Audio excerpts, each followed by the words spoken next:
Xuanhuang Fortress arc in Battle Through the Heavens is one of the most anticipated moments for fans of the original novel. With the Tianmu dungeon coming to an end, the focus is now shifting to this intense and emotional storyline. In the novel, this arc brings together action, emotion, and unforgettable character moments, but recent signs suggest that the anime adaptation may not follow the source material closely. This has left many fans concerned, especially as news of major changes continues to spread. In the original story, the Xuanhuang Fortress arc is packed with powerful events. It marks the return of Queen Medusa, showcases Xiao Yan's rise in strength, reunites him with his daughter Xiao Xiao, and delivers battles involving key characters like Xiao Yan, Yao Tianhuo, and Qinglin. The emotions run high, and the stakes couldn't be greater. It's a turning point for the Flame Alliance and for Xiao Yan personally. Unfortunately, due to production limitations and other unknown reasons, the anime version appears to be undergoing a significant rewrite. The direction being taken has already triggered disappointment and even anger among dedicated fans. Let's take a closer look at why this arc is so important. During Xiao Yan's absence, while he was in the Heavenly Tomb, Queen Medusa took on the responsibility of managing the Flame Alliance. She protected it with everything she had, defending Xiao Yan's legacy and waiting for his return.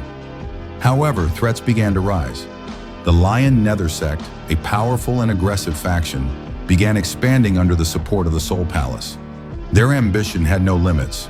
They started annexing multiple major forces and soon turned their attention to the Flame Alliance, seeing it as an obstacle that needed to be destroyed.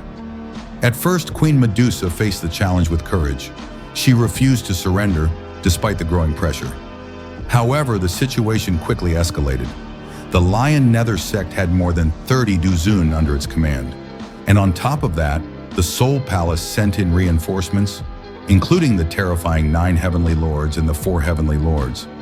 This massive force overwhelmed the Flame Alliance, and it became clear that without Xiao Yan, they might not survive. It's important to understand the emotional weight behind this. The Flame Alliance isn't just a faction, it's a symbol of Xiao Yan's hard work, leadership, and values. More than that, it's where his loved ones are. His 2 sworn brothers are part of it. Queen Medusa, who has stood by his side through countless battles, is its acting leader. And perhaps most importantly, his daughter Xiao Xiao is there.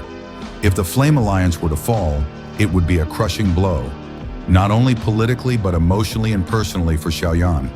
When Xiao Yan returns from the Heavenly Tomb and learns of the crisis, he immediately prepares for battle.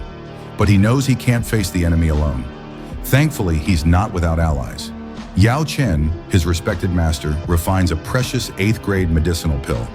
This pill plays a key role in helping Xiao Yan recruit 20 powerful Dou Zuns. Together with the 10 Dou Zuns already loyal to the Xingyun Pavilion, Xiao Yan quickly gathers a force of 30 Dou Zuns to counter the massive threat posed by the Lion Nether sect in the Soul Palace. By this time, Xiao Yan himself has reached the peak of 8-star Dou Zun. His strength is formidable.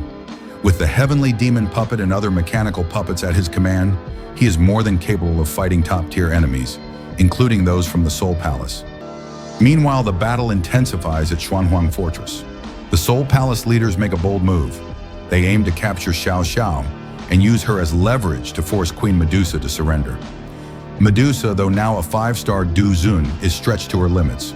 Alongside her is Shutian, a 6-star Dou Zun, doing his best to help. But the power difference is still too great. It's in this desperate moment that Xiao Yan arrives.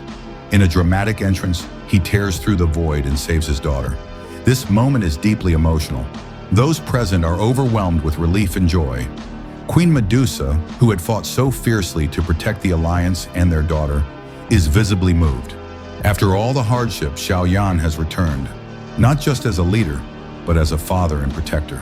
But there's no time for lengthy reunions. Xiao Yan immediately goes on the offensive. His fury is undeniable. He targets the enemy leaders directly. He kills the head of the Lion Nether sect without hesitation and unleashes one of his most powerful techniques, the Great Heavenly Creation Palm. The impact is devastating. He crushes the 9 Heavenly Lords of the Soul Palace and deals heavy damage to the 4 Heavenly Lords. The tide of battle turns in an instant. With Xiao Yan's arrival, the Flame Alliance regains its strength, and the enemy is forced to retreat. What follows in the original novel is one of the most touching scenes in the entire story. After the battle, Xiao Yan and Queen Medusa finally get married. It's a well-earned moment of peace filled with warmth and happiness. Their daughter Xiao Xiao is there, completing the picture of a family that has been through unimaginable challenges but remains united. This moment is powerful, not because of action, but because of love, loyalty, and emotional resolution. Unfortunately, this is the very part that the anime may completely change or skip. Rumors about the upcoming adaptation of the Xuanhuang Fortress arc suggest that many of these powerful moments may be left out. Some sources say the wedding scene between Xiao Yan and Medusa has been cut. Others say that Xiao Xiao's appearance will be minimal or possibly removed altogether. If this is true, it would drastically alter the emotional impact of the arc. What's even more frustrating to fans is the reasoning behind these changes. Reports have revealed that parts of the animation production were outsourced to a hydrogen company in Heilongjiang.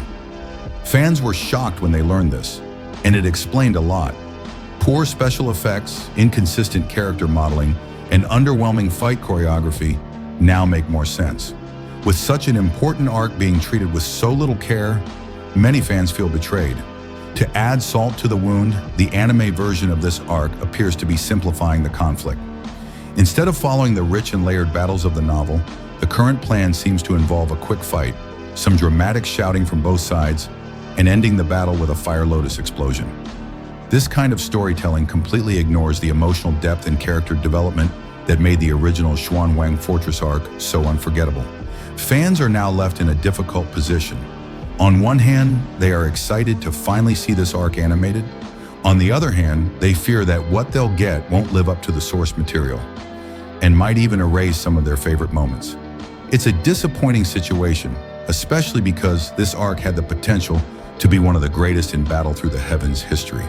The truth is, the original version of this arc didn't just focus on power levels and flashy techniques. It showed Xiao Yan as a leader, a lover, and a father. It showed the strength of loyalty, the pain of separation, and the joy of reunion. It brought long-running character arcs to a satisfying emotional climax, and it gave fans a moment they had been waiting for, a proper conclusion to the journey between Xiao Yan and Medusa. If the anime had followed the novel closely, this arc could have reached legendary status. But now it seems like we may only get a watered-down version.